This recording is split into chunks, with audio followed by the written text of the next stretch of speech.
नमस्कार, good evening to all. अभी बात करेंगे इसमें हम जो आप लोग लीव की बात करते हो ब्रेक और वेकेशन के साथ। जैसे कि अभी जो छुट्टियां थी आप लोगों की 10 दिन की, कुछ सोसाइटीज़ ने जो लेटर जारी किया था कंबाइन करने का वहाँ पर, बाकी दो स्पेल में थी 5-5 दिन की, तो उनको भी ब्रेक ही माना जाएगा।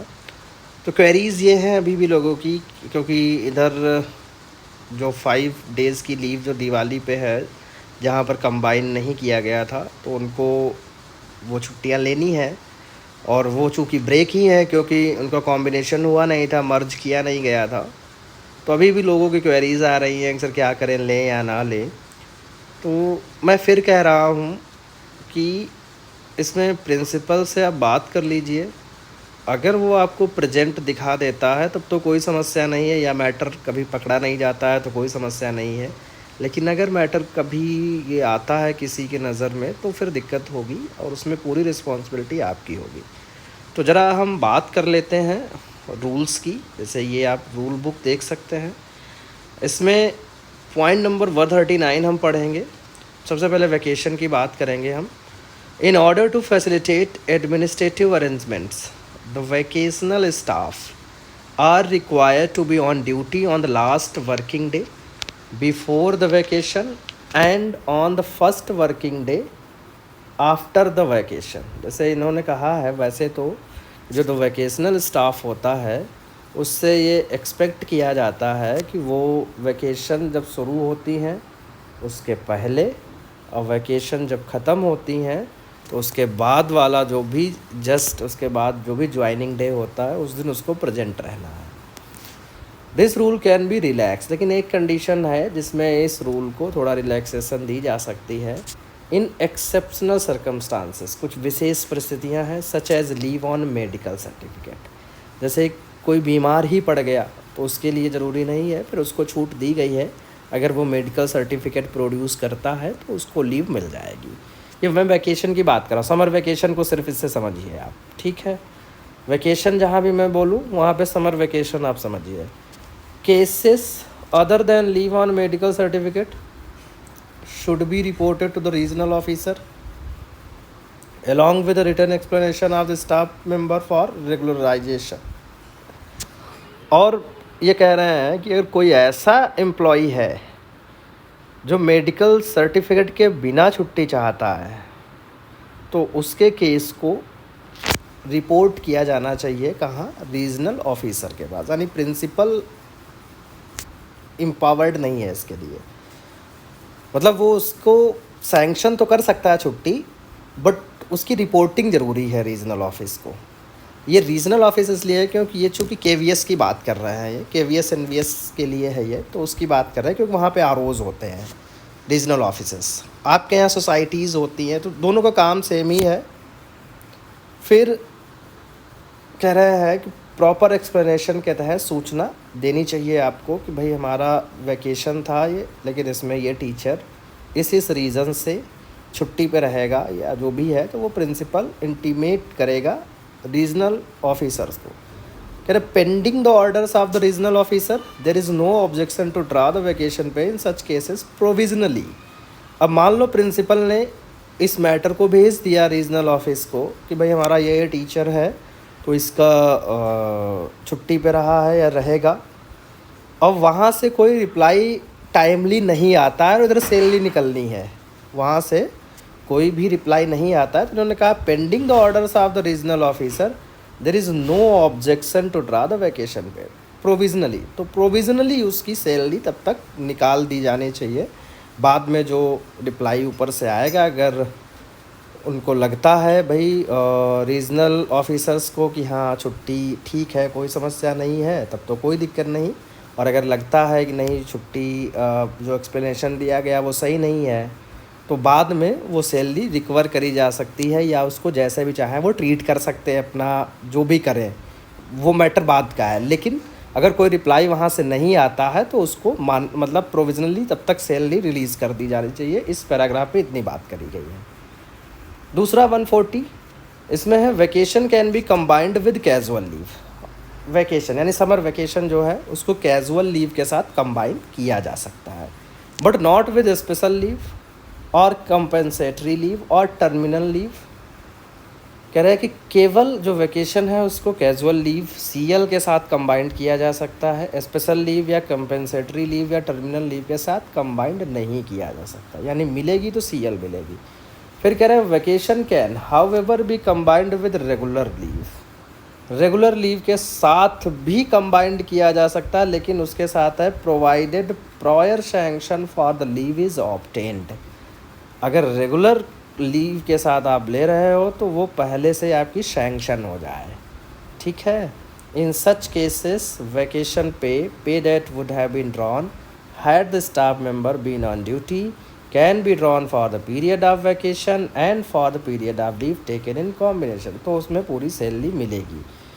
सबसे पहले उन्होंने बात करी वैकेशन को सीएल के साथ कंबाइंड किया जा सकता है सिर्फ, और किसी भी छुट्टी के साथ नहीं। फिर ये कह रहे हैं कुछ केसेस में रेगुलर लीव के साथ भी कंबाइंड किया जा सकता है, लेकिन वो रेगुलर लीव पहले से सैंक्शन हो जानी चाहिए। फिर कह रहे हैं लीव्स मतलब ऐसा नहीं कि आप छुट्टी पे वहाँ चले गए हैं फिर वहाँ से लिखित में दें कि हम नहीं आ पाएंगे या नहीं ज्वाइन कर पाएंगे, तो फिर वो नहीं माना जाएगा। आप छुट्टी पे जाइए, उससे पहले उसको सैंक्शन करा के जाइए। Leave salary as per leave rules will be admissible, तो ऐसे केस में सैलरी मिलेगी, कोई समस्या नहीं है अगर पहले से सैंक्शन है। In the rare case wherein vacation is both prefixed and suffixed by leave, the leave salary for the latter spell of leave will be the same as that for the former spell. और अगर मान लो पहले और बाद में दोनों side में छुट्टी कोई ले रहा है, यानी उस कुछ ऐसा काम है पहले भी छुट्टी ले ली बाद में भी ले ली, तब भी सैलरी वही मिलेगी जो फॉर्मर लीव की बात, मतलब जैसे अगर 40 दिन की छुट्टी है तो पहले जो भी पे उन लीव का बनेगा वही बाद वाली भी स्पेल का जो भी पे बनेगा सेम मिलेगा, लेकिन उसके लिए वही कंडीशन है कि प्रायर सैंक्शन ज़रूरी है। दोनों साइड भी अगर आप लेना चाहते हो तो वैकेशन के साथ ले सकते हो, कह रहा है ये, लेकिन सैंक्शनिंग ज़रूरी है पहले से। फिर 140A ज़रा देखिएगा, ये आपके काम का है कि no leave of any kind including casual leave shall be sanction to the staff teaching and non teaching including the principals in conjunction with breaks.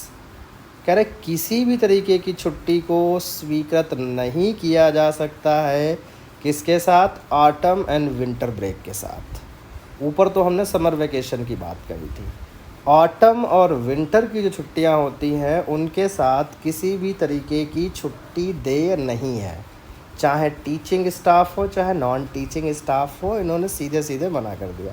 देखो वैकेशन और टीचिंग नॉन टीचिंग में फ़र्क होता है, जैसे लाइब्रेरियन की पोस्ट है या आपने देखा होगा हॉस्टल वार्डन की पोस्ट है या मेस की पोस्ट है, ये तमाम पोस्ट हैं जिनको नॉन टीचिंग कहा जाता है। लाइब्रेरियन फिर भी हम मान सकते टीचिंग तो नहीं, लेकिन फिर भी उसका स्टूडेंट से तो लेना देना है ही, लेकिन है ये नॉन टीचिंग ही, लेकिन आते सारे ये वैकेशनल स्टाफ हैं, यानी छुट्टियां इनको मिलती हैं। तो ऐसे सभी की इन्होंने बात करी, किसी को भी विंटर ब्रेक और ऑटम ब्रेक के साथ छुट्टी नहीं मिलेगी। फिर आगे देखते हैं, however where leave has been taken on medical ground supported by medical certificate from the authorised medical attendant और सिविल सर्जन। लेकिन किसी कंडीशन में मान लो मेडिकल ग्राउंड पे कोई छुट्टी अगर कोई लेना चाह रहा है और due to the circumstances of beyond control of the individual concern like natural calamities और disruption of means of communication, leave of kind due और not casual leave may be sanctioned by the assistant commissioner. अब मान लो कोई बीमार पड़ गया वहाँ, भाई विंटर ब्रेक में भी तो जाके बीमार पड़ सकता है, ऑटम ब्रेक में भी जाके बीमार पड़ सकता है, तो मेडिकल ग्राउंड पे, लेकिन उसकी सैंक्शनिंग अथॉरिटी कौन है, असिस्टेंट कमिश्नर, यानी आपकी स्टेट सोसाइटी, यहाँ पर प्रिंसिपल नहीं कर सकता, कौन है, स्टेट सोसाइटी। फिर एक और कंडीशन दी है, कोई नेचुरल कैलेमिटीज़ आ गई, मतलब कोई ऐसी चीज़ें जिसमें प्राकृतिक आपदा जैसे होती है, कोई तूफ़ान आ गया, जैसे कि बहुत लोगों की पोस्टिंग है समुद्री तटीय जो हैं ऐसे क्षेत्रों में हैं, तो वहाँ पे तूफ़ान आते रहते हैं, साइक्लोन आते रहते हैं, कभी बाढ़ आ गई, कभी कुछ आ गया।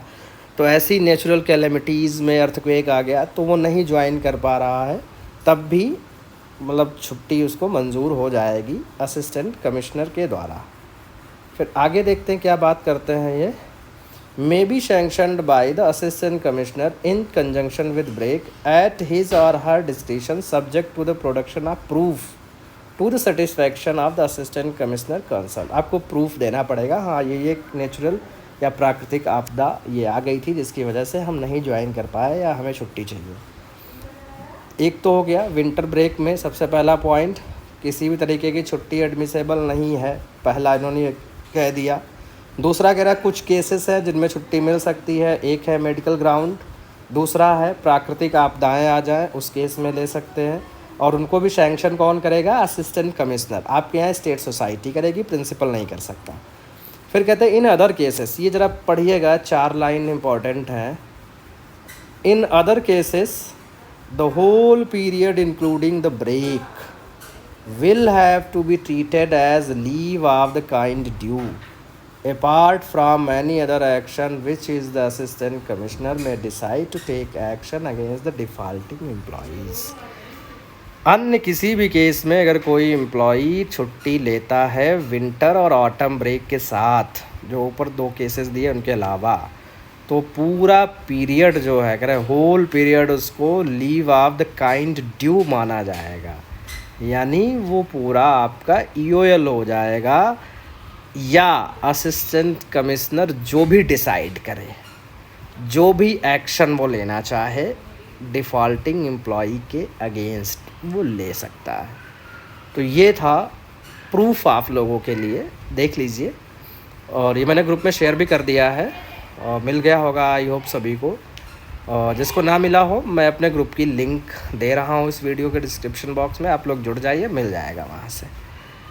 ठीक है, तो इसमें 2 चीज़ें क्लियर हो गई। वैकेशन के साथ यानी समर वैकेशन के साथ आप छुट्टी ले सकते हैं, लेकिन पहले से ही सैंक्शन करा के जाइए कि हमें सर ये हम नहीं आ पाएंगे, हमारी छुट्टी है ये, वो सैंक्शन कर देंगे, उसमें आप ले सकते हैं, कोई ऐसी समस्या नहीं। लेकिन फिर प्रिंसिपल को वो स्टेट सोसाइटी इन्फॉर्मेशन देनी होती है। विंटर और ऑटम ब्रेक के साथ कोई भी छुट्टी सैंक्शन नहीं होगी, और अगर सैंक्शन होगी तो वो स्टेट सोसाइटी करेगी, और वो भी 2 कंडीशन में करेगी, एक मेडिकल और दूसरा आपका कोई प्राकृतिक आपदा। अदरवाइज़ पूरा ब्रेक आपका ईओएल काउंट होगा, या जो भी आपकी स्टेट सोसाइटी डिसाइड करे। ठीक है, मिलते हैं नेक्स्ट वीडियो में।